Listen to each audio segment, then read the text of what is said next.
Good viewer, you are watching Exertas.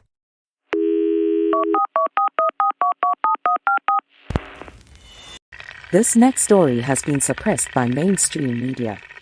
Let's go to Andreas for more. Everybody, tune in to Recent Tartarians!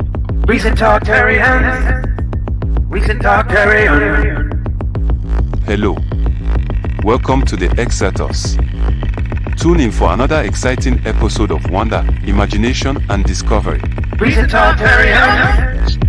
Recent Она образует Tartarians! всеобщие закономерности, определяющие законы классической физики для нашего Sometimes I мира. look at the moon and just think, the skin's beautiful. Baby, when I met you, there was peace unknown. Recent Tartarians! Что касается энергии наномер, то она превышает ядерную в немыслимое число раз – 10 в 74 степени. Recent Tartarians! Recent Tartarians! That's it. That's it. That's it. With your arms now. That's it. That's it. Recent Tartarians! Recent Tartarians! Recent Tartarians! Recent Tartarians! Recent Tartarians! Thank you for watching Exertas. Keep listening. Remember, if you enjoyed the video, please follow and subscribe and share and support. It really helps. Coming up next, Exertas. By the way, that's gone. If you didn't record that, that's gone forever. It's gone.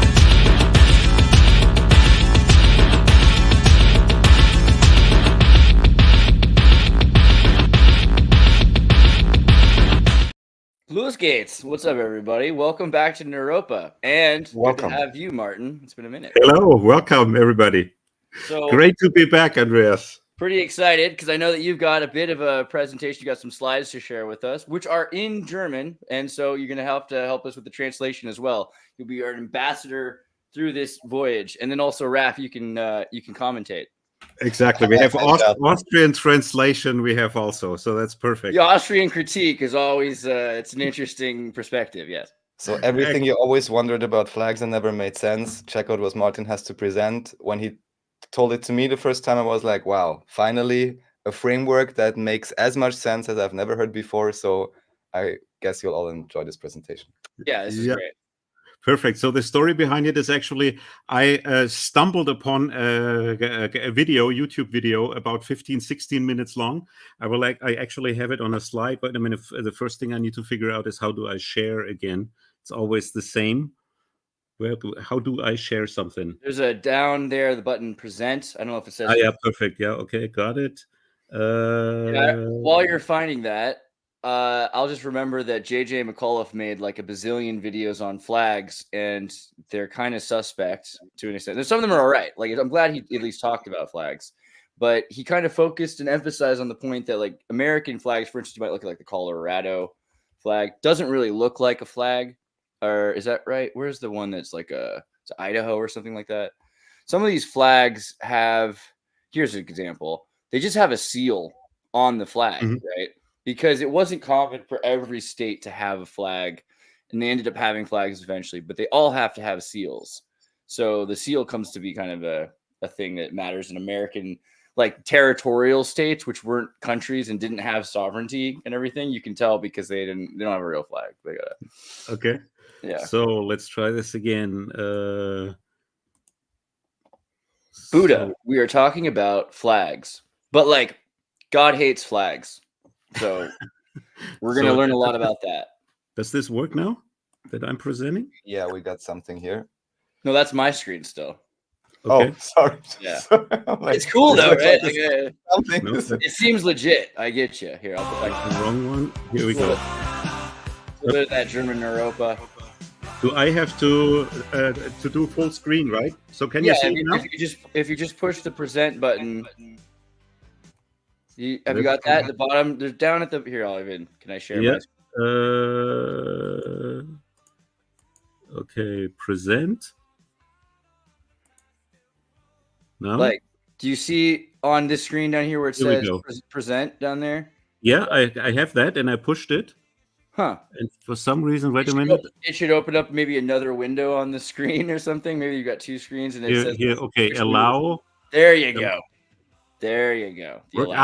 Okay. Yeah. Now we're in business. But you probably don't want to share your whole screen. Oh no, maybe that's fine because you got your presentation. Yeah, okay. Here we go. Yeah. You can see it now. Perfect. You can see it?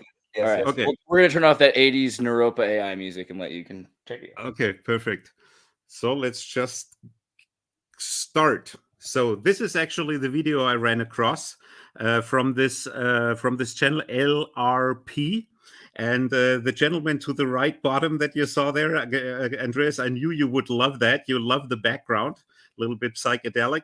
And I think while he is talking in this video, it is only about 16 minutes. I think there is even a little bit of smoke going up into the air. Anyway, so he actually starts his presentation with this chart. And on the next slide, it is a little bit bigger. I know it might be difficult to read and it is in German, but it is sufficient that I can actually explain to you the systematic.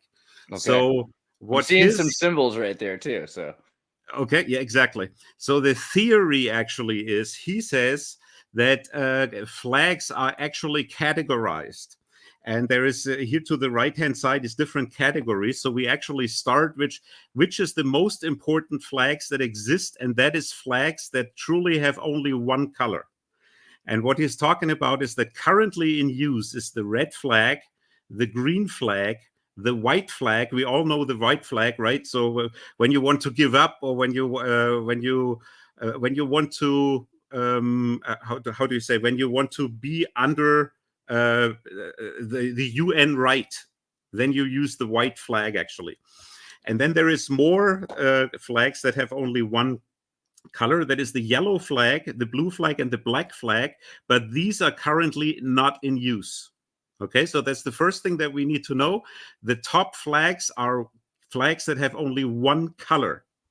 And then the next level down. Can you really quickly explain, like, those flags that have only one color? I'm seeing like white, green, and red. Is that right?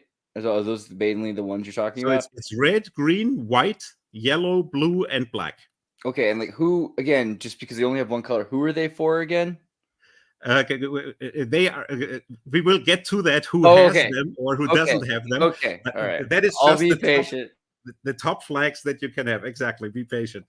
Then the next thing down here, and let's say I get my glasses on real quick, then I see that better myself. Here, on the right-hand side, you see the hierarchy of flags. So one-colored flags is hierarchy number 1.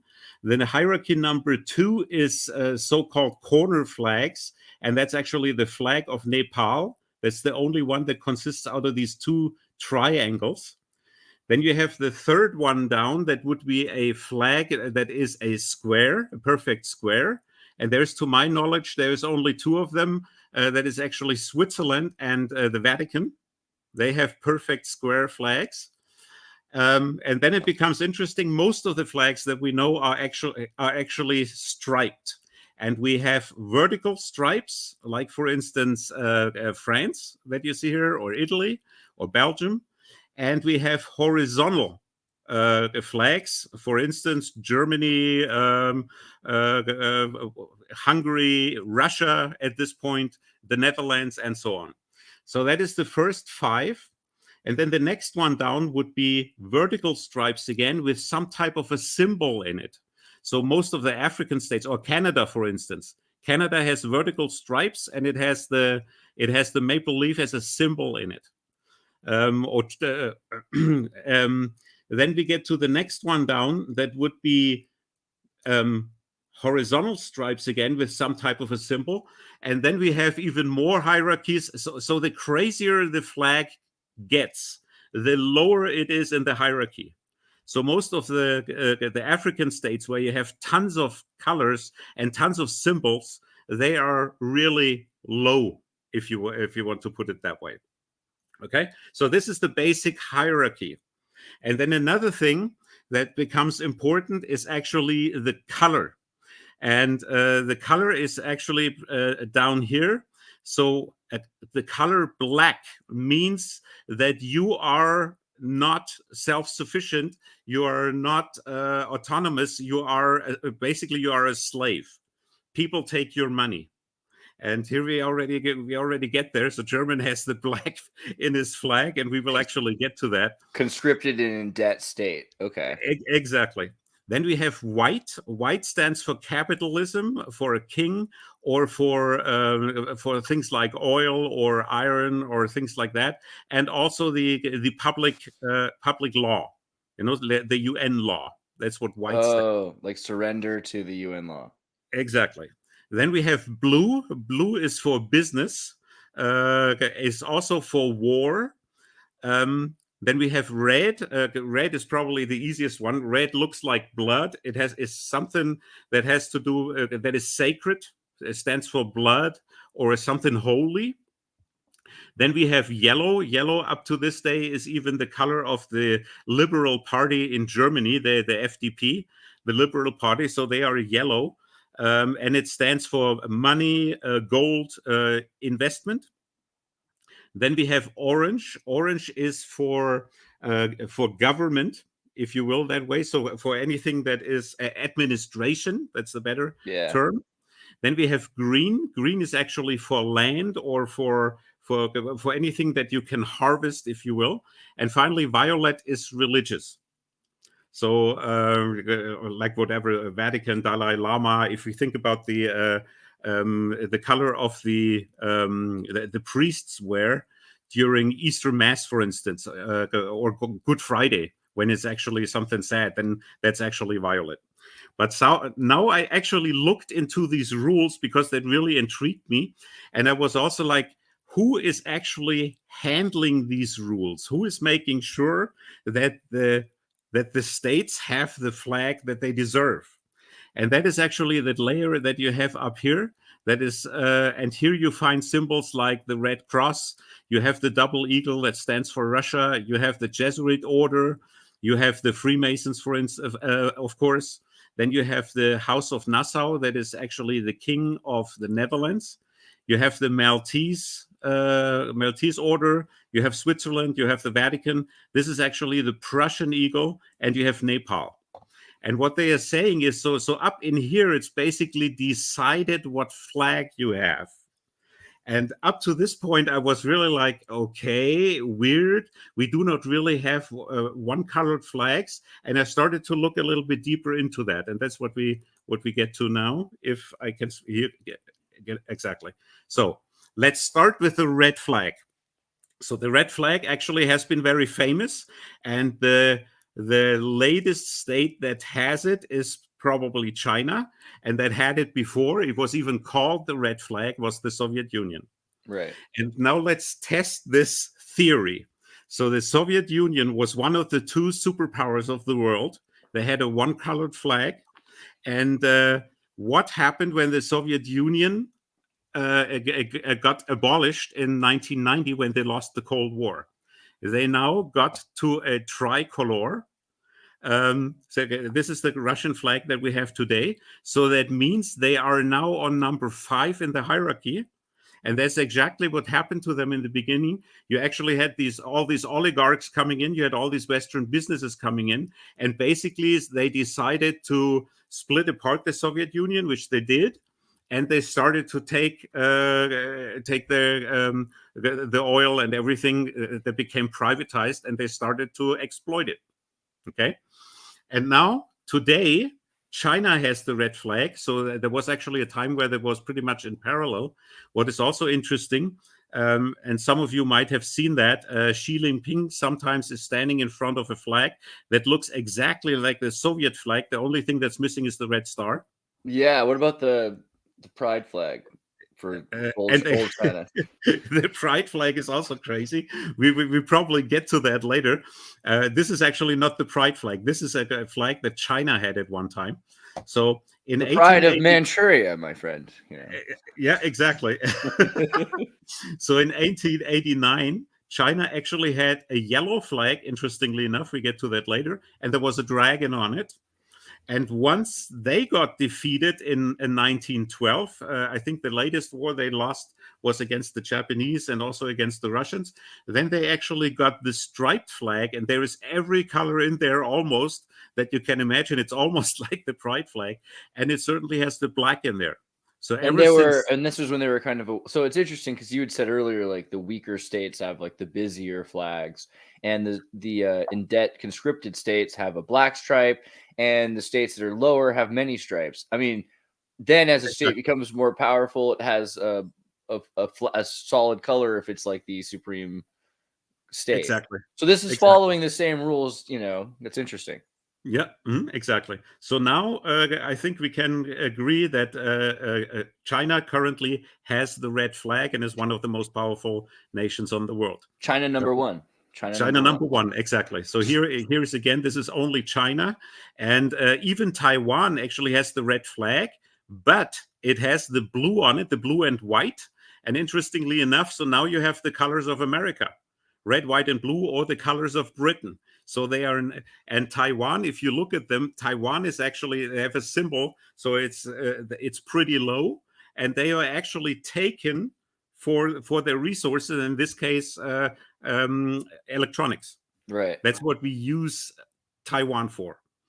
Okay, let's continue to test this. The green flag is really interesting. I'm not sure if you were aware of, the green flag actually in our lifetimes was the flag for one state. Do you know which one?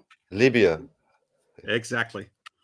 Libya, once Gaddafi took over the power in 1997, he actually said, now the Libyan flag is a solid green flag. Being the most powerful state in Africa, which he certainly was, because before he was abolished, he took great care of of all his people. If you really look into that, so he was not that dictator that we make him look. Also very interesting. There is a very small book which is easily available everywhere. It's called The Green Book by Gaddafi himself, at least officially, supposedly. I read it, and there's at least a few interesting concepts inside in there. So definitely, it's just 100 pages, as you can see, worth checking out and maybe understanding more why. Whatever, even if it's just another game on the stage, but still. Come on, the dude is basically Michael Jackson. Just admit it. He's freaking awesome. All right. And then also just like Libya, Herodotus, Atlantis map, Libya is Africa, according to Herodotus. So key point there for it's. Oh, what color is it? All right. Sorry, keep going. So now let's check out what happened once Gaddafi was dead and the West started to mingle in Libya. This is today's Libyan flag. Dang, so that's a thick black bar. First thing is we now have a black stripe. So they are slaves. We are taking them for everything. We have the Turkish half moon and the star on it. So that means Turkey actually controls Libya. Or let's put it's ostensibly to this, yeah. Yeah. And then you have green in it still. So a little bit is left over, and you have red. But basically, Libya is not a sovereign state anymore. So here, definitely, the theory holds true. Right. And now we get to a point in that video of that guy. I think that was when one of the smoke screens came up. He actually said, well, currently, Russia has the green flag. And I'm like, I don't see a green flag. They have a tricolor flag, and they are controlled by somebody else. But I was still thinking about that, and I was like, how could I verify that maybe they have the green flag and behind the scenes, but it's just not official yet? And then I was thinking of something all of a sudden. Wagner. Wagner is heavily engaged in Africa.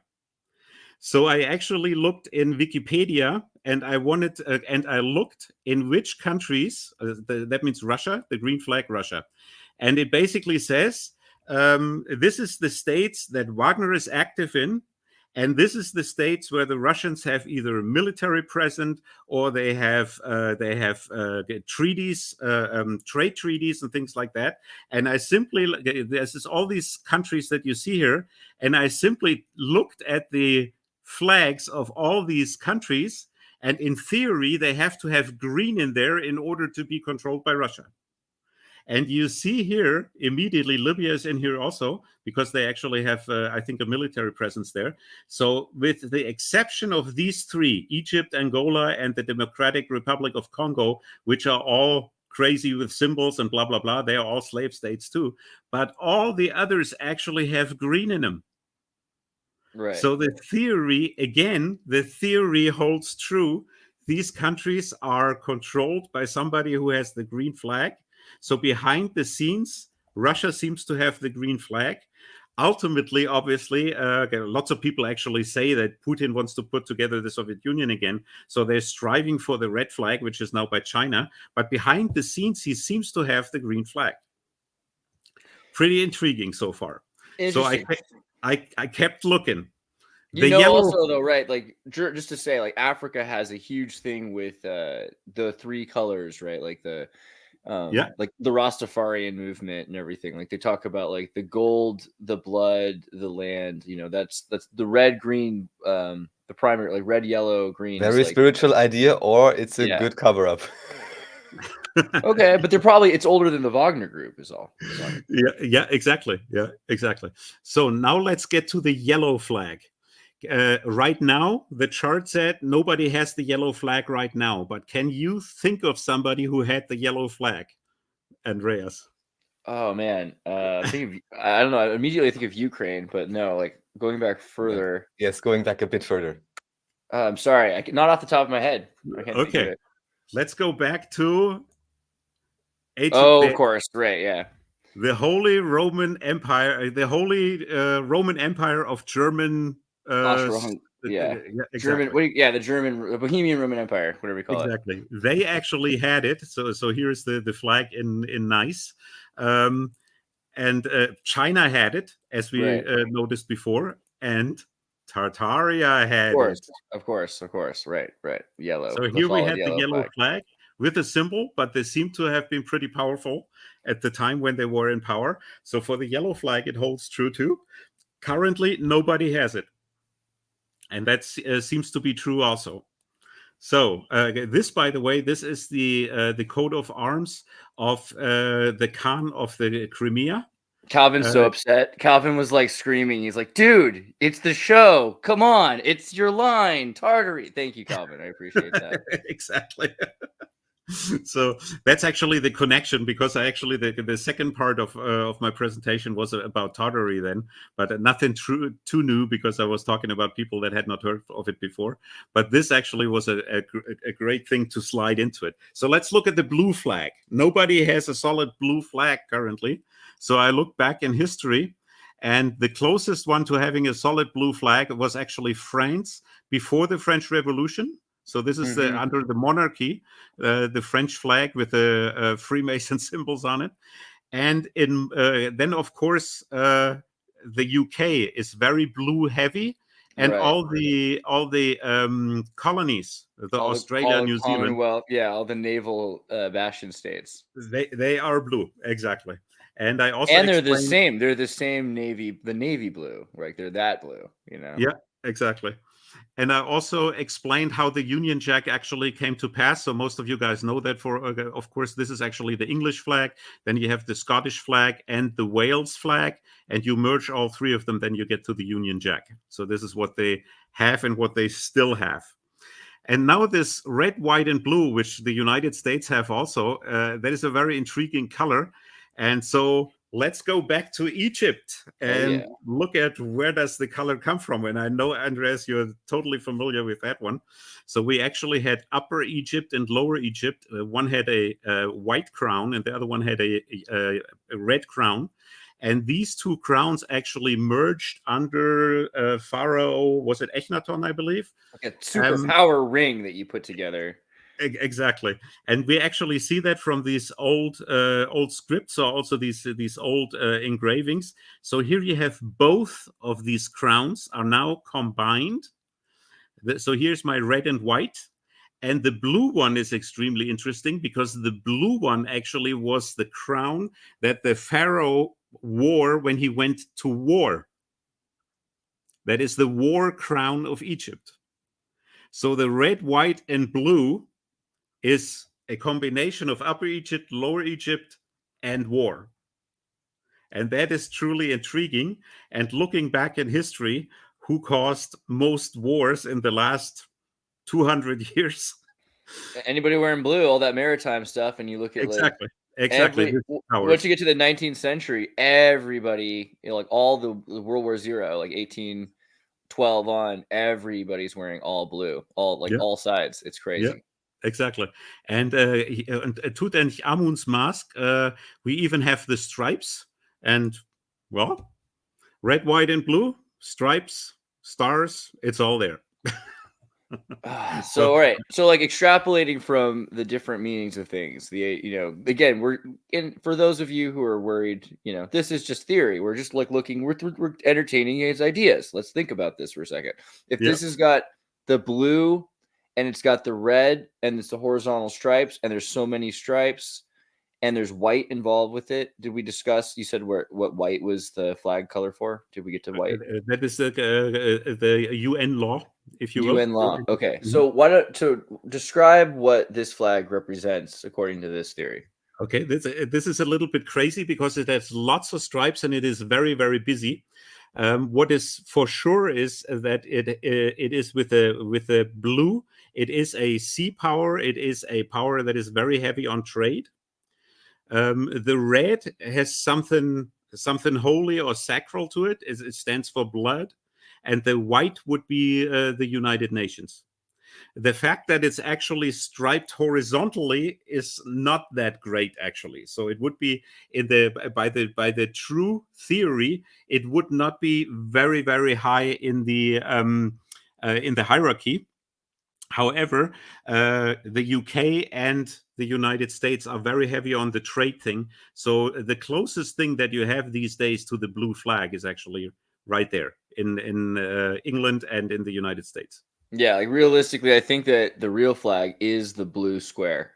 Because if you look at a lot of old flags, a lot of flags used to be square flags. And the rectangular flag, that's another thing, is like the emergence of rectangular flags and longer flags, and the difference between those triangle long flags that they have during the knighthoods in the feudal period.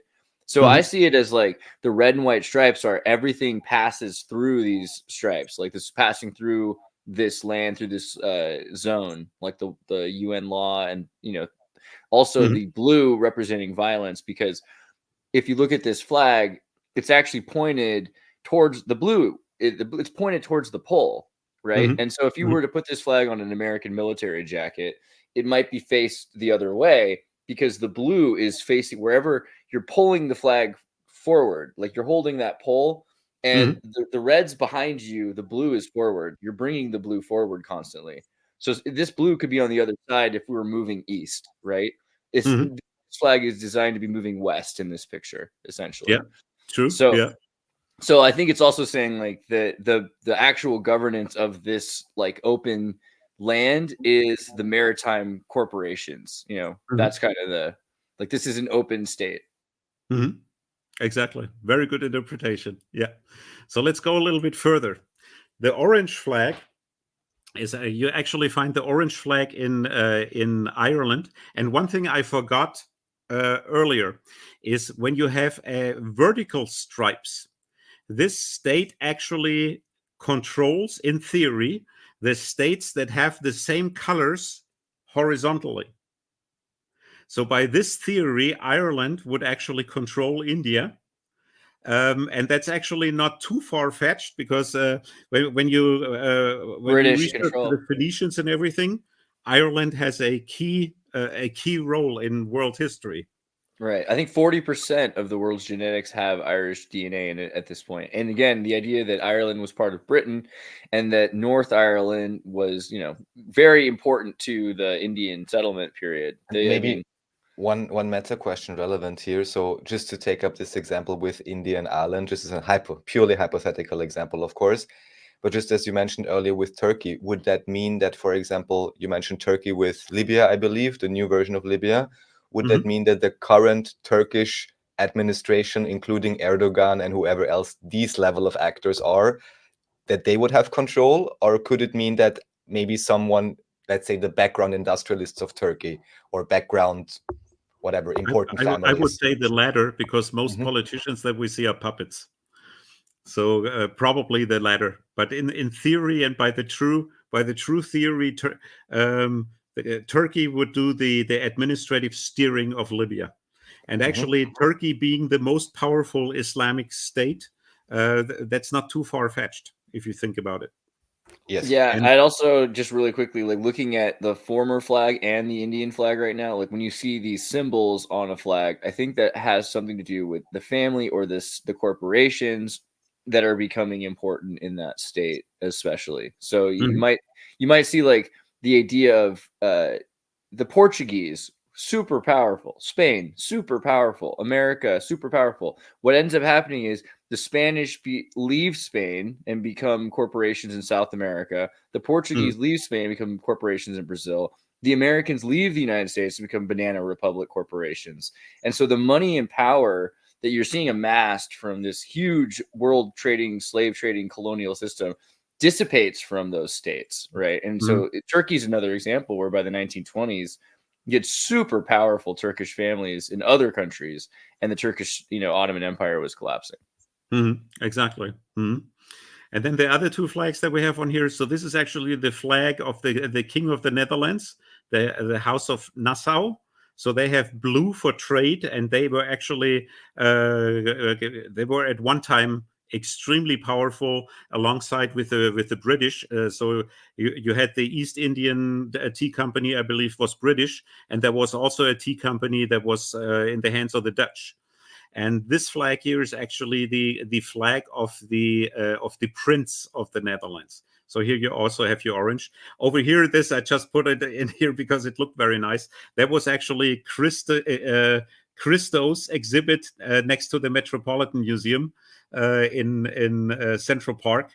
And he put all this installation up with all these orange flags. You might remember that. I was actually there. There was a picture that I took, and I was just intrigued by that. But let's move on. Now it becomes even more interesting. Yeah, really quickly, one more I was thinking of, which is interesting to me, is the Dutch East Indies Company flag, which started out red, white, and blue, or ended up red, white, and blue, but went from like orange to red or vice versa. This is something that happened at some point with the Dutch East Indies Company. Oh, okay. Super. Yeah. It's also something to look into. Yeah, super. So let's start with the white flag. So we already said Völkerrecht. That's actually the public law or the law of the UN. So that is, we always are white flag, I'm giving up. But it's actually, I'm putting myself under the protection of the highest law that we have between all countries. And that is public law, or how do you call people's law? Völkerrecht. I'm not quite sure what it is in English. Okay, so let's look. Who has the white flag? And that is quite interesting. You know what this flag is? Is it there's a Prussian flag, or? Exactly. That is the old Prussian flag when they were a sovereign state and they were not defeated. And now let's see what happens once they got defeated by Napoleon in 1806. Now they get the two black stripes. Wow. From now on, Prussia is a slave state and works for somebody else. And Prussia kept these black stripes. This is actually after the monarchy was gone. So now the eagle even loses the crown, and he loses the insignia for royal power. Also, the R stands for Rex, which is Latin for king. And he even looks afraid, right? He looks shying away from something. You could even be that crazy and say, okay, so he's shying away from something coming from the east, so shying away from Russia. I don't know if that would be the interpretation. However, this is not a very proud eagle at this point. So Agreed. these rules certainly hold true for this here. And so let's go into the black flag now. The most common black flag that we know is what is it? The Jolly Jumper? The Jolly Rouge. The Jolly Rouge. Jolly Rouge. Yeah, that's it. Exactly. So that's a black flag. Some of the pirates actually used only a black flag without the skull on it. But we also find it on ISIS. They also have a black flag. The Jolly Rouge used to be red. That's why it's called the Jolly Rouge. Rouge is French for red, and it was the red, the red jack or whatever. And it was mostly it wasn't really for pirates, because pirates, you wouldn't be like, hey, look at me, I'm a pirate, So what you would do is you'd use someone else's flag. But these were really popular flags for the banking ships, like the Templars and everyone who was bringing money back and forth, like money trucks. Exactly. So that's the black flags. So Jolly Rouge, even though it's black, and ISIS.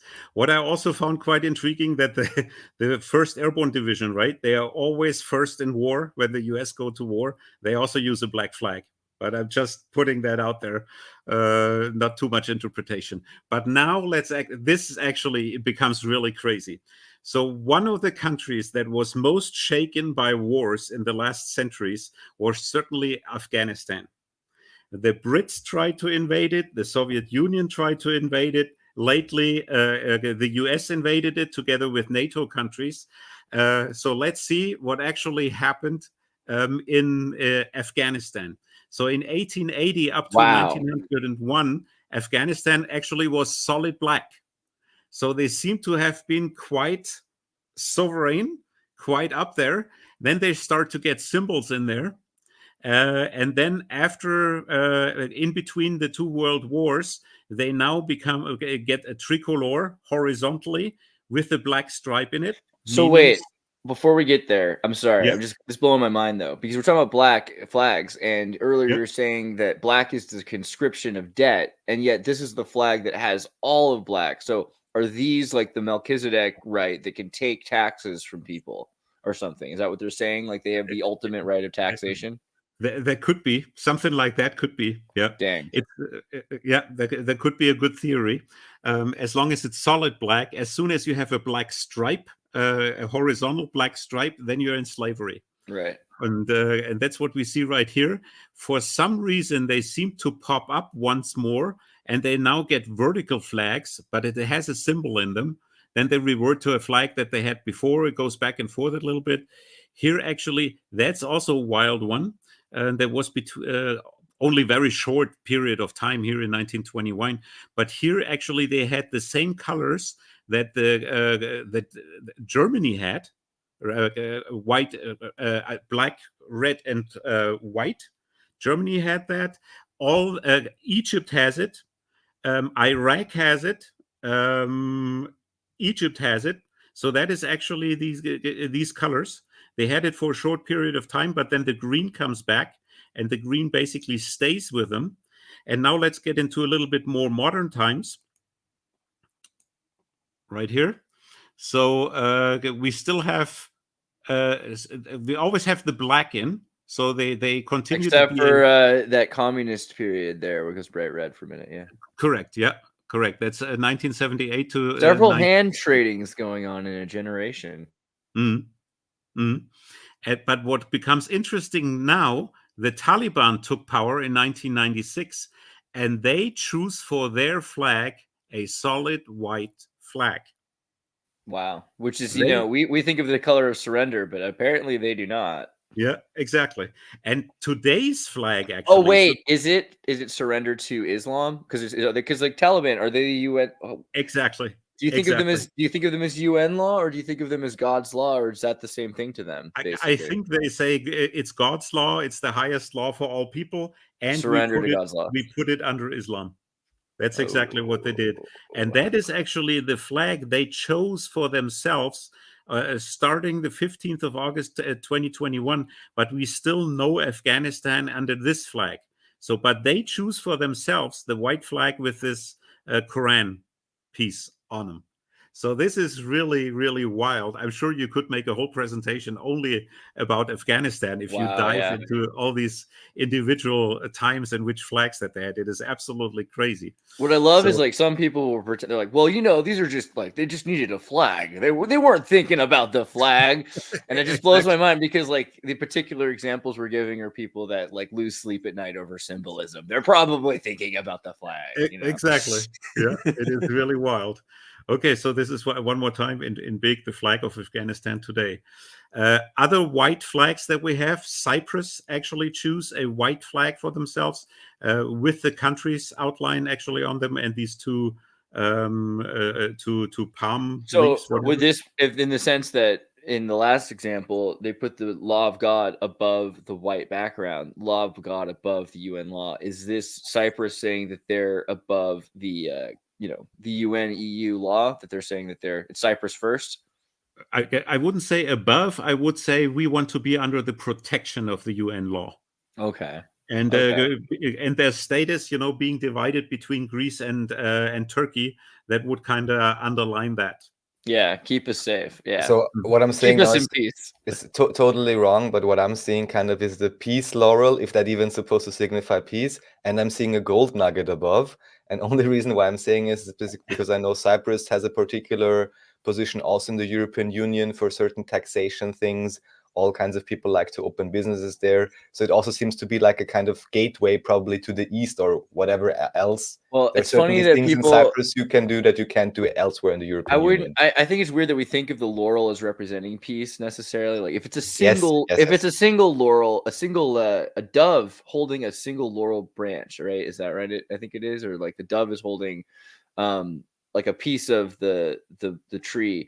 That's for the Noah's Ark and all that. But when you see two laurels like that, like a laurel crown, that's a laurel wreath, that's associated with Apollo, right? And so like the law of Apollo and the sun god, and so it might have more to do with, like, again, if the Islamic flag talks about like Islamic god law, this might be talking about like their own, Apollonian god law.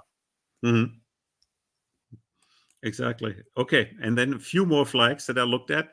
Some of the better ones we're getting to right now. I'm a big fan of Japan.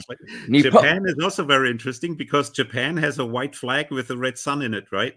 So the old Japanese flag, or For now, the war flag, is that sun. And down here you see a few other flags that they had. This is actually the flag for their navy today. They call themselves the Sea Defense Forces. Interestingly enough, so you also notice that they are basically forced into being not quite as sovereign, and how would you say, they only have an army to defend themselves. Then this is actually the Japanese emperor, and this is the Japanese. This is the Japanese emperor, and this one here is his whole family. That has this old symbol, the chrysantheme. It's a certain flower that grows in Japan. But the Japanese emperor flag was basically the original flag of Japan. It used to be a red flag with a gold sun. Yeah, exactly. Yeah, but now before I show you the next slide, let's talk about the UN law real quick. Are you aware of the UN treaty talks about enemy states from World War II? Do you know which states these are? Japan, Germany. Germany, of course, exactly. Is there any more besides those two? No, not those two, because Italy switched sides before. Good for them, right? And good for them. They did the right thing at the last minute, but it counts. But now let's keep in mind. So we have Japan and we have Germany, right? So we have Japan. The inversion of this is the flag of Germany at the time. And then of course you have a symbol in here that I'm not showing because it's forbidden in my country. Yeah. But weird. Okay. Yeah. So you actually have an inversion. The two enemy states today in the UN law by Article 53 is Japan and Germany, and they have the same color. See Ravi right now. He's like, I know what goes in that flag. Horrible, Ravi. Good to see you. Yeah. But I found this really, really wild. Because it kind of trains the people. Yeah, you see red and white, and you see a circle in it, and that's the bad guys. Yeah. It is unbelievable, even though we don't have that flag anymore, obviously. But okay. Well, but it's more like also the fact that the two symbols go into each other, kind of like the Egyptian crown that you were showing earlier. That the idea that they kind of interlock like that is fascinating. Yeah. So I found this really, really wild.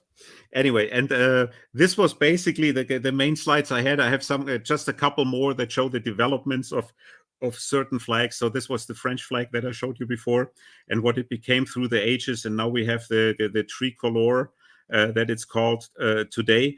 It actually recently changed the color. The blue became a little bit lighter. There might even be a meaning to that. QAnons actually said, oh yeah, and that's now Prussian blue, and it stands for the fact that they are now controlled by Germany, just like the the clock tower, the Big Ben Tower, was supposed to be painted in Prussian blue, but I personally think that's a little bit. It's very, very far-fetched. But anyways, do I have more? Yeah, we all know this. This is actually Senatus Populusque Romanum. So this was the standard for the Roman Empire at the time. What do you think, Raph? Do you think that laurel wreath represents peace? What do you think? Exactly, and the eagle, yeah, and the well, German, yeah, peace through strength, or what did they say, or peace through stability, right? After stability is achieved by rooting out any opposing elements. Peace, tranquility, and presence, I think, is STP. Yeah, exactly. I just made a flag really quickly for Germany. It's going to be okay. All right, go back. Okay, perfect. Some more intriguing flags. This here is Wales. I'm sure you know that. That actually has this Silan or dragon from Tartaria in it, which I found interesting. Yeah. But it's facing the other way. This up here is the flag of Sicily. So they almost have like a three-legged, literally legged swastika. Yeah. Well, it's Triskel. The similar is the flag of the Isle of Man, right? Exactly. This is the right down here. That's the coat of arms of the Isle of Man, and but the difference is, so here the feet are naked, and here they are armed. Right. Right. He's there. There's like the boot machine. This thing can spin like it's spigots, and yeah, it's terrifying. The Isle of Man has like a great racetrack. They do like an island race. Oh, okay. Okay. Okay, and this is actually the last slide I wanted to show you, going into the coat of arms real quick. And that is also really, really interesting, a couple of them. So this here is the flag of the city of Venice when they were one of the major sea powers. And as you know, Christopher Columbus came out of Venice, and many other seafaring, I think Amerigo Vespucci also, he was also from Venice, if I remember right. Columbus might have been from Genoa, but Genoa is also Italy and one of the powerful harbor cities at the time. And then this one here is really intriguing. I don't know, you probably heard about, there is some people that say maybe we had a satanic inversion between the Palestine or Israel and Germany, and Jesus really happened to be in Germany at the time. Have you ever heard about that? There is something really, really intriguing, because in Germany there truly is a Magdala, Mary of Magdala. We have a city that is called Magdala. Right, yeah. And the coat of arms of this city is the only coat of arms in the whole wide world that has hearts in it. Huh. And I just recently wondered about, and thank you for, of course, bringing up exactly what I'm wondering about. And you probably had already mentioned it, and I didn't realize. I was like, where does the heart symbol come from? Everyone uses the emoticon. Everybody knows it. If I do remember correctly, Andreas, help me out. Isn't it also the symbol for Alpha and Omega? Yeah, but inverse. There's another thing also, right? Magdala isn't I forget the whole story because I'm not German, but isn't it that you guys fought against Ethiopia or something like that, right? Like it's like about the beating of Ethiopia and the capturing of Ethiopia. I feel like that was what I don't remember the hearts thing. It's like the capture, like because you guys fought against. What is the deal? Hold on, let's look it up. Magdala hearts Ethiopia. The looted treasure, Magdala treasures returned to Ethiopia after 150 years, right? So this came up recently, a couple of years ago, and so there was all of this stuff that they stole. I feel like the hearts has to do with the conquering of this. I don't remember what the symbol is, but I remember it's like associated with that, like either like the hearts of Ethiopia, or I think it had something. Someone told me once it had something to do with like the card game hearts, right? Like what hearts represent. I don't remember. I'm sorry. Okay. Okay. At the very last thing I wanted to show you, just a second, I need to get the presentation back up. Was it here? Present. Oh, okay. There was still me. Okay, present.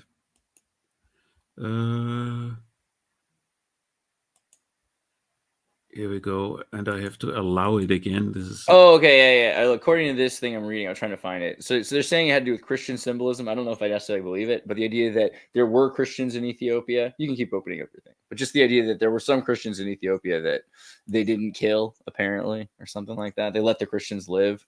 So as long as you did what you were told, they just stole your obelisk, you know. Okay, so for whatever reason, it does not allow me to share anymore. Is there another switch that you have to do? Try again and make sure you find that button that says like allow share, maybe. Okay, so share. I want to share. Present. Yeah, sorry. Present is the share screen bottom. And then there is the other one, and that allow is now grayed out. It doesn't say I can do it. The browser has blocked your screen.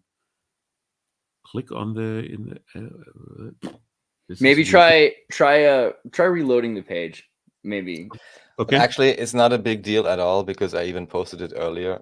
So what I'm going to do, and this is great because in this way everyone can check out Martin's stuff also. So please, Andreas, open up that link because there also the presentation is hosted. So then we have no problem at all. We'll pull it up in a second. Okay. You can keep trying if you want. We'll see who gets there first. Hold on. Operator. Yeah, German internet is blocking us.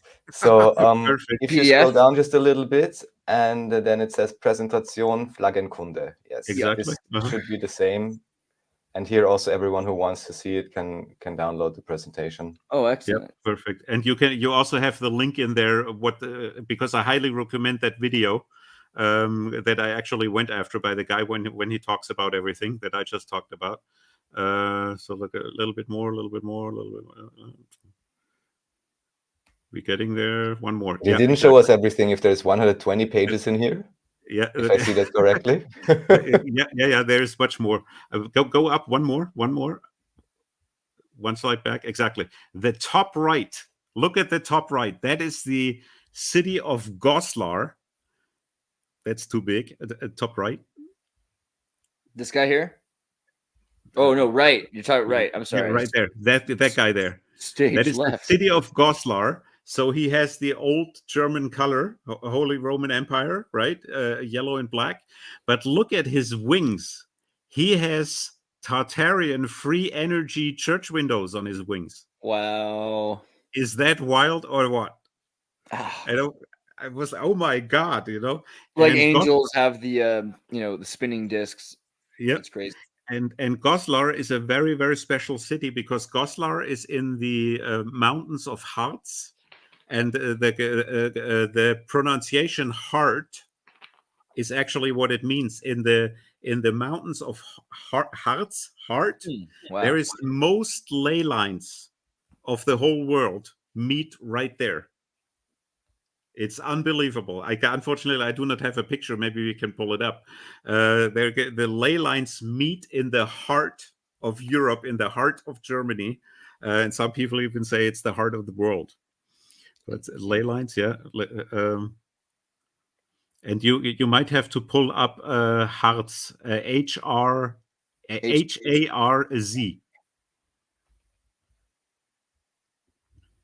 Right there. I probably saw it a little bit lower because there's no, not that one. Go to the overview one more time. That one right in the center. Is that possible? This one? No, that's a little bit further south. This guy? No, that's too far in the east. I mean, there's tons of ley lines, obviously, but I have to see if I can find it. I have it somewhere.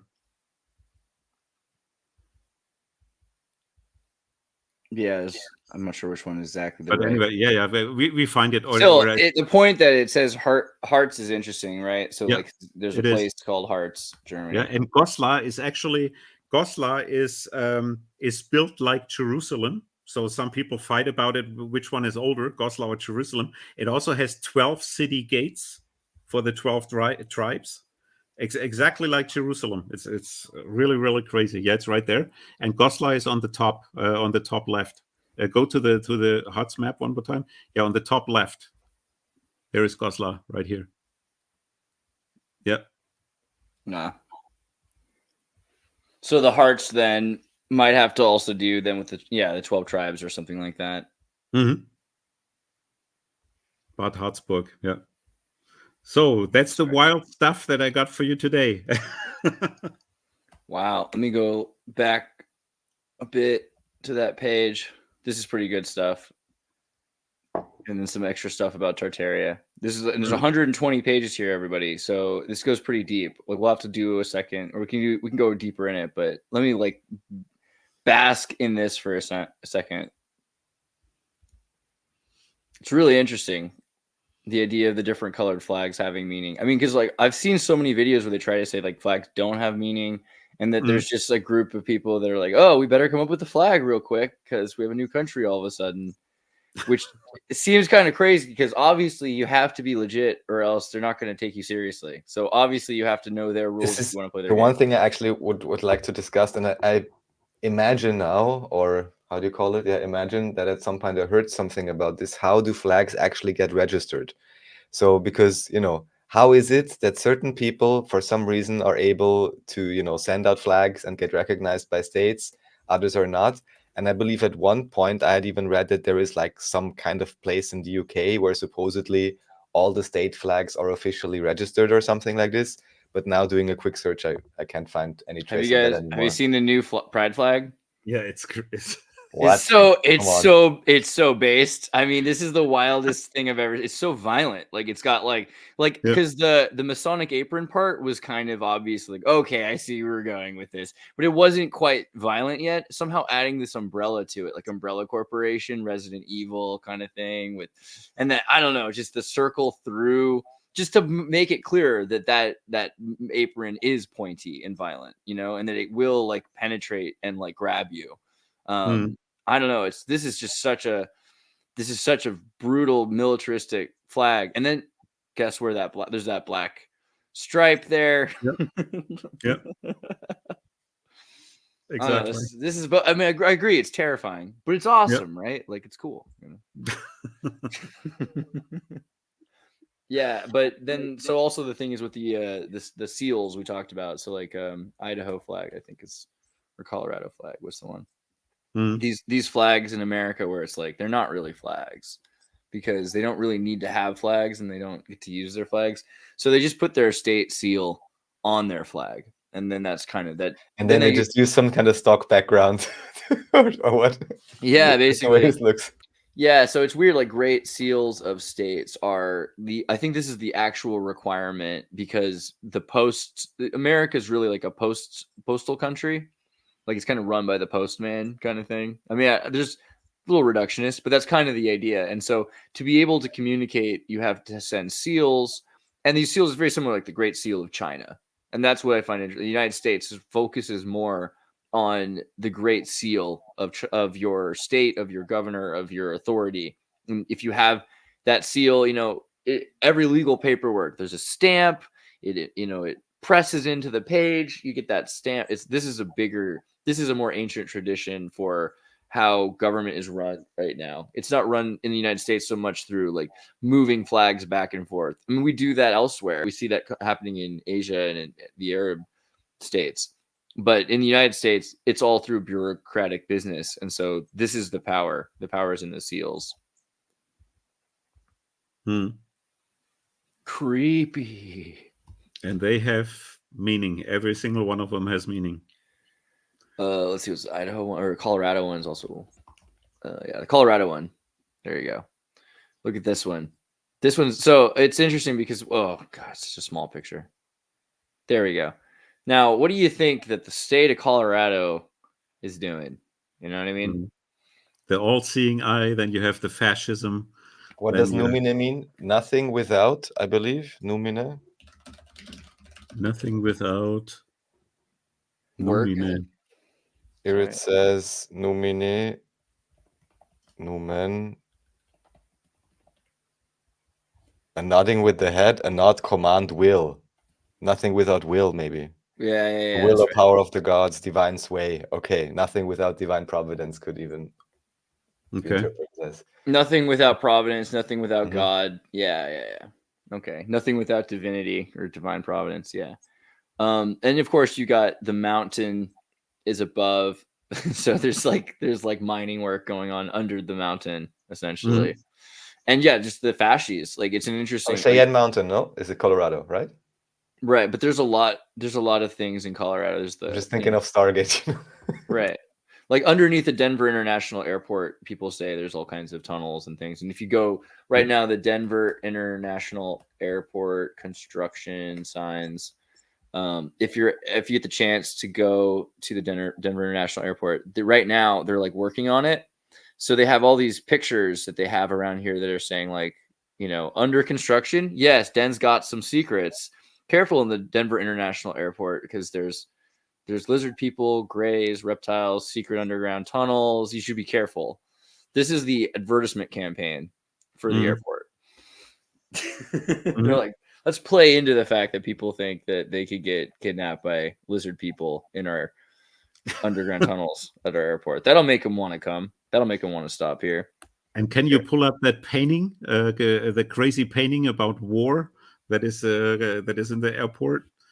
Just right, paintings Denver Airport, because they are crazy too. I saw a couple of videos around them too. Yeah, these are wild. Yeah, right there. They are freaky as hell. I mean, I definitely love this style. This is like that, like neo-socialist realism kind of painting, That. But it's really weird. Right there in the center, see, you have this German lederhosen boy hitting something with a hammer. He's pounding a sword into plowshares, right? Pounding weapons into plowshares, I think is the idea. Like, isn't that kind of he's bending the sword? There was a motto from Eastern Germany actually, right? Schwerter zu Pflugscharen, so swords to plowshare. Yeah. Yeah, it's also biblical. He's a good boy, But this is the whole picture. There's a couple more violent ones. I don't know. Here's the dead soldier. See, so they're on the doves sitting on the dead soldier, and the children are pounding the weapons into plowshares, and they have more swords that they're bringing from India and Britain that will be thrown onto the anvil to be pounded. I don't know if it's a common pattern, but I'm just looking at the aerial pictures of Denver Airport, and again we have it looks like a propeller. And I mean, I've seen these memes before. I'm not sure if others are similar. Wait, I can send you what I just found at Denver Airport. It's also a giant tent, which is really crazy. They're like, we're going to spend billions of dollars building this huge and crazy airport, and then we're going to have it under a tent, and we're going to make it look like a smiley face. That's a smiley face, right? Yeah, and then maybe this is a common pattern to construct airports, but I mean, otherwise, like, what? Why? And the Japanese prefectures I pulled up just because we were on the topic of, nice. I mean, to be fair, this is just a very practical design. Okay. Yeah, well, maybe it is. I don't know. I didn't construct any airports yet. I ain't no architect. Okay. And so the Japanese ones I just brought up because I think they look so nice. Everyone who loves Japan, they will appreciate the design, and it's just obviously superior in design and slickness. I think, at least, to this would make a great like golf or cricket or like some sort of a lacrosse sports team flag. I think it just feels good. Yeah, these are great. And then just to understand, Martin, the theory that is being presented would basically only apply to state level flags, let's say. Well, no, because these prefectures are also using Yakuza to run them. These are I think these symbols are the symbols of the house. All right, so that, and then here the coloration then depends on the internal state-based hierarchy, probably, or Japan, what would be the assumption? Japan is like all over the world, right? So like all these Yakuza, like the Hokkaido is like in LA, Peru, I mean, it's true, and the cities have partnerships with each other, across the globe. Yeah, I imagine like, I don't know, I'd like to look it up, but like maybe like which ones are associated with the Brazilians, because the Brazilians have like 2 million Japanese that live in Brazil. And are associated, not all of them, obviously, but like a lot of them with, corporate Yakuza, like up and up, decent people. But there is like Japanese business colonial corporations that are all over the world that are associated with different places in Indonesia, San Francisco. Like, yeah, they're not just like some small little island. That'd be crazy.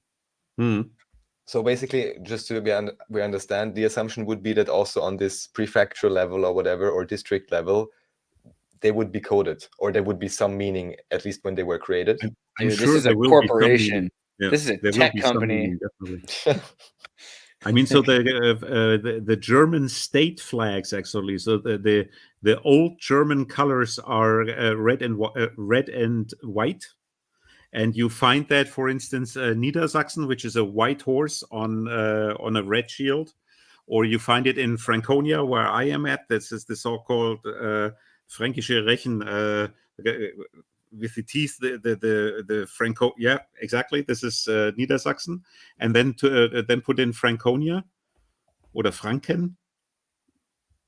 Yeah, and yeah, exactly. That's so you have the red and white in lots of areas of Germany. North Rhine-Westphalia also has the same horse, the red horse in it. North Rhine-Westphalia, and it also has green for the Rhineland.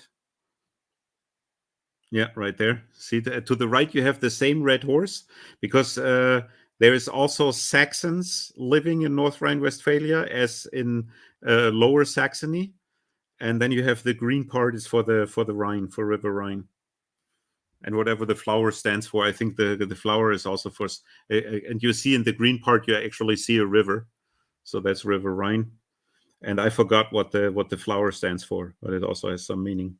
Wow. Well, let's look back at the flower. It doesn't say. It doesn't say on the website. Let's see. Oh, coat of arms, maybe coat of arms. Rose. Westphalian, the white, the Lippe. Okay, Lippe is also where an earl was in power, and so they basically put together the. That's it right there, right on the map, I think. The 16 stamens symbolize the 16 cities and municipalities of the district. The coat of arms was granted in 1973. Oh, okay. Mm-hmm. Interesting. Yeah, see, that's the thing. Like, the idea that these don't have symbolic meaning, it's crazy. I just don't get it. Like, how people can go, I don't know, we just threw a rose on a flag. You know, we like the we like the rose. Yellow is a nice color. What I really like about the idea is this. I mean, kind of obvious permeability, let's say, between the corporate and state sovereign idea, because basically once you get to the very top level of the corporation, well, then you get to be a sovereign state basically, and then you put your logo or your colors or whatever on the flag. Yeah, it's just a change in status. If you're doing good. Oh, look at this one. This one's illegal in Germany. If you squint. Man. Yeah, I don't know. It is interesting, though, looking at the Japanese flags, because some of these are like, okay, I don't know where technology corporation logos start and like Japanese prefecture symbols begin. You know, they seem like they're because they also at least appear as if they're all vectorized and everything. Something yeah, like dude, in the like, West you would never have, you know, like the US, they would Kagoshima. never do something like this. This is wild. I don't even know what I'm seeing right now. This looks like a Windows startup logo. This is crazy. Kagoshima prefecture. What do you guys do there? Let's just find out. Kagoshima, Southwestern, Tivoli Island. Looks pretty cool. Whoa. That's even more based. Kagoshima. But there's and they have like a Gnostic cross on it. Yeah. That's why they had to come up with that chill flag. They were like, if anyone knew what we were really like, they're not going to come visit. So we better just make it seem like we're Silicon Valley. Oh, yeah. Burns after B-29 raids. Okay. So, yeah. That sucks. So they didn't even have like a atomic blast. They had like just like air raids from B-29s, and then they had to like completely rebuild. So that's the other thing about Japan that's crazy. It's just like the complete decimation of the entire infrastructure, but also in a country that like is used to rebuilding its infrastructure every generation. So it just makes it more modernized. That's crazy. Yeah. Kagoshima. Tokyo was this like a tree or a hub? It's kind of cool. Symbol mark flag. Mm-hmm. Some of these, dude.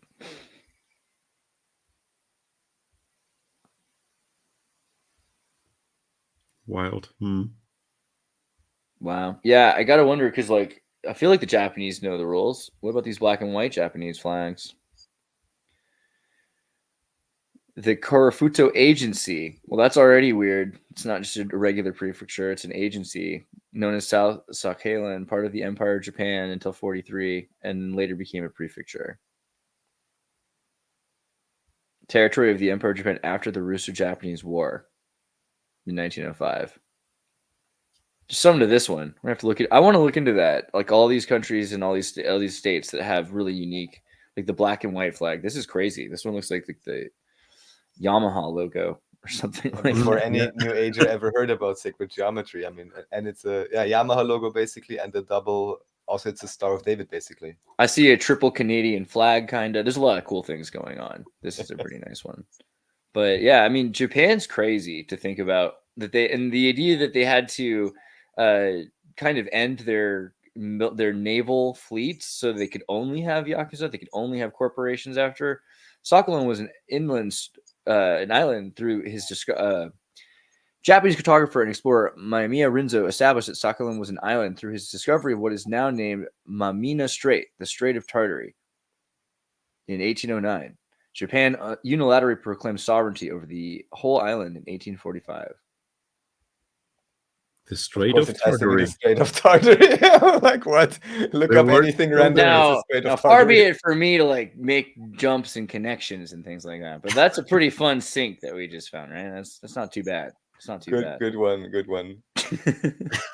I mean, I'm just saying, if we're like using the data, the ideas from this this presentation, and Martin, he's looking at things. He's open minded. Here's a guy. He's looking at another guy's talk. The other guy, he says like he's puffing in a cloud of smoke. So like we're taking everything with grains of salt. But the fact that we can look at something and then after that follow that track down and find ourselves right back at the Strait of Tartary is pretty cool, right? Like that's that's kind of nice. I'm pretty sure I mentioned before, with the whole Tokugawa shogunate. I mean, I still haven't figured out what it's supposed to be, but you also have this one guy, at least called Ieyasu Tokugawa, at least in official history, which sounds just like Jesus. And the Tokugawa symbol itself, I think, is interesting also. And I believe they were the official administration just up to all these Republican revolutions that happened everywhere from 1850 to 1870, which appeared to be the most recent reset. I brought this up before. They sure dress like Jesuits, right? Like the Jesus, the Yasuits, Well, Jesuits, or it's a burqa again. I mean, look at the guy; he's almost completely covered in black. What to say? Well, yeah, but like again with that name, like you get the idea that the Jesuits and the Yasu, like it's the same word. Realistically, there's something about that. That culture seems really connected. Yeah, that's pretty cool. Well, is there anything else you want to bring up? What do you want to bring up next? Well, I don't want to water down the show today. So, Martin, is there anything else you want to talk about? Anything at all that's interesting to you, or anything you haven't? Yeah, this has already been like amazing. By the way, I really appreciate this one. This is a good one. Yeah, thank you. I appreciate it. I don't know. That was what I brought today, but well, let me check through comments too, because I think a lot of people had some thoughts about that. Okay, we had one or two particular comments that were questions. I'm checking it right now. And yes, we are saying Washington D.C. is not it's not a state. It is a district, but it is also a as a district, it's more than a district. The flag of Washington D.C. is creepy, right? Kind of like it, but it has yeah, it's a lot more ancient seeming, in its own way. It's pretty cool. I don't know. It's weird though. I find that one to be kind of a weird flag. So this would be one question, for example. Read it. Sorry. Why or what does it mean when they are flown backwards? Okay. I'll explain that again. Also, the faded blue American flag, just a modern look or more. Okay. So I agree that the look of the lighter blue has to do with, a change of military strategy, and that the United States Navy is no longer, I mean, there's an Atlanticist power. It's not necessarily the United States. It's like a bigger thing. It's something that's been created in the United States and is larger. In terms of the backwards flag, we talked about it earlier. Let me show an example. American military backwards flag. It's not really backwards. So what it is it's forwards. The blue is forwards. So he's moving forwards. This is a better example because I didn't show it earlier. When you see a flag like that, the blue area is the direction it's flying forwards. The pole is forwards. See, he's moving the flag forwards right now. His chest forwards. That's why it's not backwards. In fact, if you've ever seen the flag the other way, you saw the flag backwards. So this is the way you're supposed to fly the flag, essentially. Like wherever you're moving, like if you're at home and you're trying to defend home, that's why we see it like the other direction here, because it's already here. But if you're elsewhere, you're extending the flag, you're pushing the flag forward. It's capture the flag. You know what I mean? That's like you capture the territory. So on his other shoulder, it should be the way we've used to it, right? Yeah, exactly. Because it would be as long as he's facing forward, as long as the blue is facing forward. So in the other direction, it would be flipped, right? Yeah. I can go look American flag military. And we have Ravi asked in particular. I'm not sure if we can say anything about this about Schleswig-Holstein. I'm not sure because you brought up Franken, but I don't think you brought up Schleswig-Holstein. Yeah, Schleswig-Holstein is also has meaning, yeah, because there is actually the 3 British lions are threatening it. Pull up Schleswig-Holstein. I'm just trying to write it down. Hold on. Yeah. Oh, Ravi, good job. All right. Yeah. There we go. Schleswig-Holstein. Okay. So that's actually a classical. So you have the sea power, red, white, and blue colors in it, and then you have the 2 British lions, because Britain is actually west of Schleswig-Holstein, so it's south of Denmark, right? So the British lion is threatening it, and you literally have a big bang. You have war in this country, and there was war around that. That is, Prussia and Austria fought against Denmark. England became involved and things like that. So they had a rough time for a long time.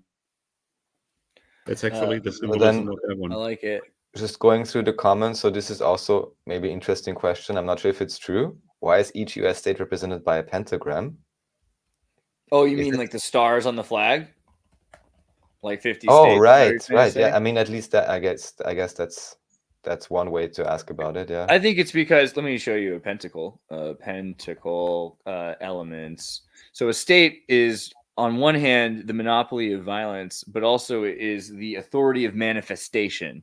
So a state has the resources of air, water, fire, earth, spirit, and it has the capacity to refine and exploit its resources, right? Including its people. It can refine its people into doctors, lawyers, and refined slaves. So the state is the capacity for a corporation or a person to manifest destiny within. I want to know the percentage of particular society flag designers and submitting individuals and Senate legislature. Yeah, I mean, how do you come up with this? That's great. Then we have yeah, you just yeah, exactly. Like, you just don't have anyone tell you you're not allowed to go to those clubs. We have 2-3 more very good questions. So one, I think you mentioned this to me, Martin, I think. Or maybe you mentioned on the presentation already, the white Antarctic flag. We didn't have Antarctica on there. Okay, because that's also, I mean, obviously a particular flag. I think it's white, partially, no? Just white with only the, and that's another particularity.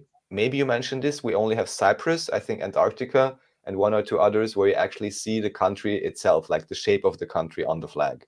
Okay, the Antarctica flag is freaking nuts, right? Like, you've seen the Antarctica flag. It's this guy here, and it's like Ethereum or what?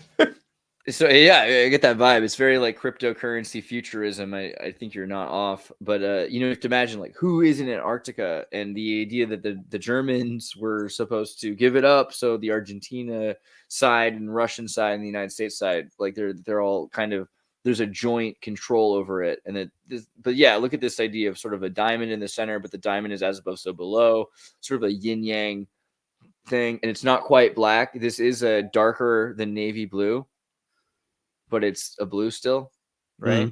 And that's actually, that's like a pyramid, right? If you look at that 3D, it would be a pyramid. Yeah. And there is a one above and one below. Yeah, exactly. Wow. Yeah, that one's pretty good, actually. You got to give it credit. But then, yeah, I don't remember what the Arctic flag is. The Arctic flag. What's the Arctic flag look like?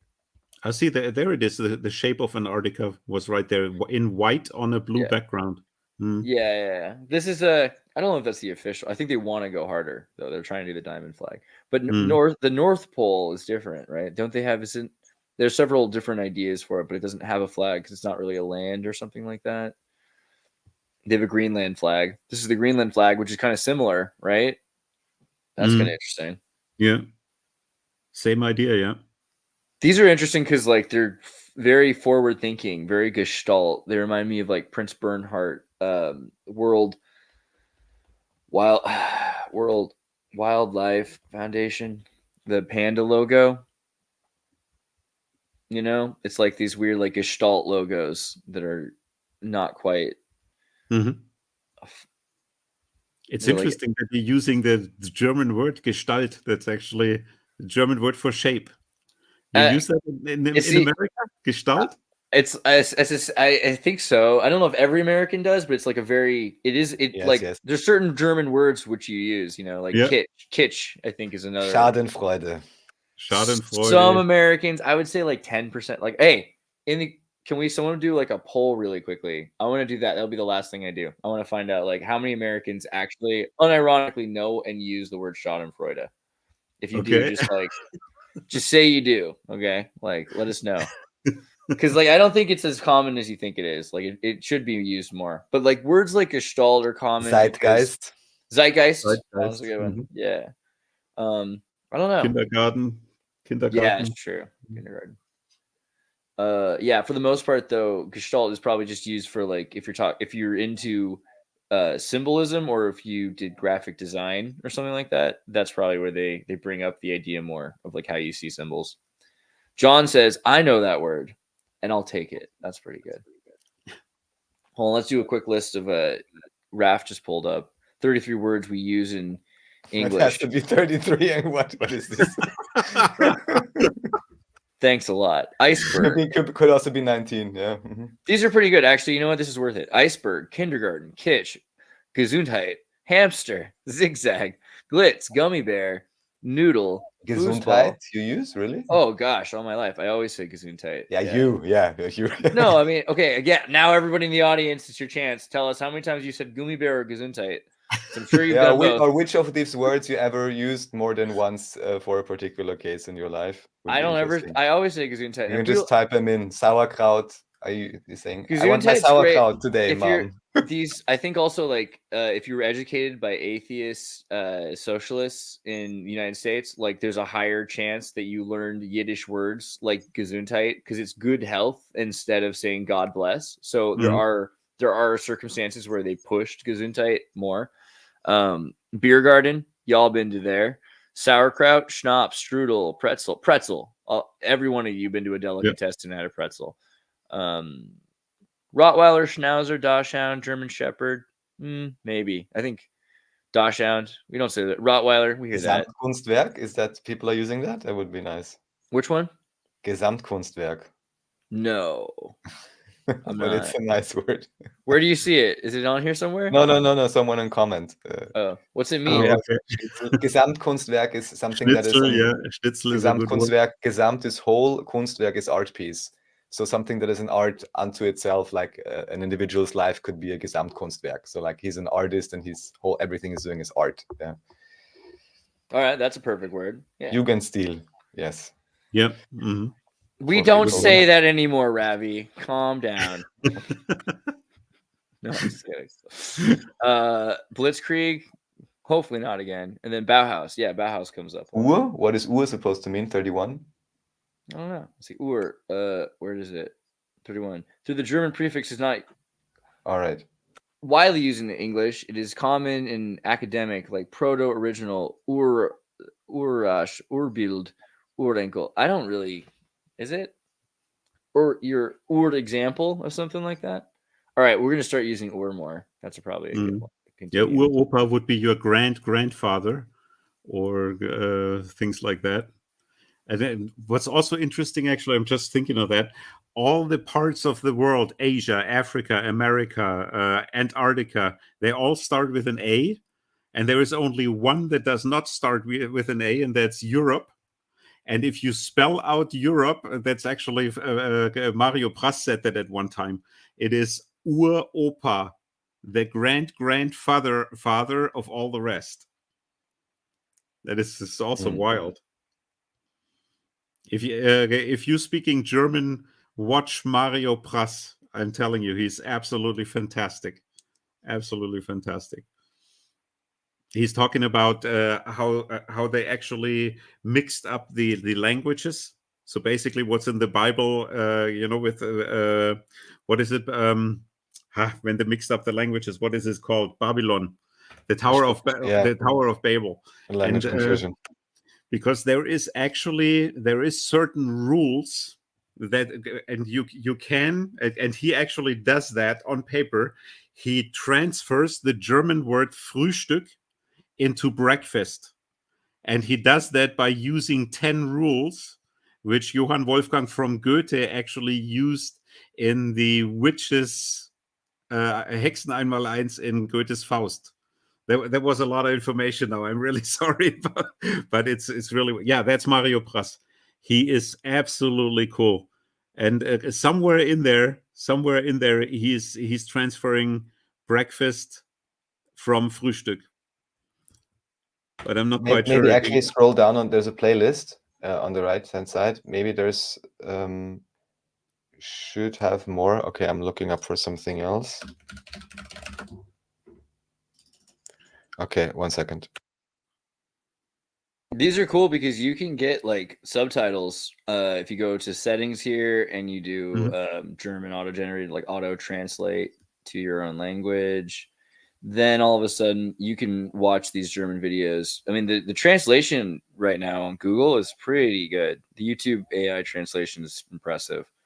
So you can get through a lot of the data now. This is an epic time to share information across different cultures and see what people are witnessing in other places. And here we go. So I think his stuff actually got nuked from YouTube, at least partially, or something happened. So here you have a presentation. This is also, I guess, one of the ones I knew from 2017. So at least on Odyssey, you can watch out for it, and yeah, hopefully more people will retranslate it or something. It's not even starting. It won't let me start it. He's been banned. No, I don't know. It's probably gonna load. It does load. It just takes a time. It takes a moment. Yeah, but anyways, especially anyone who knows German, definitely, how would I say, mandatory information, to inspire and get some ideas about what, how these connections could be occurring. Epic.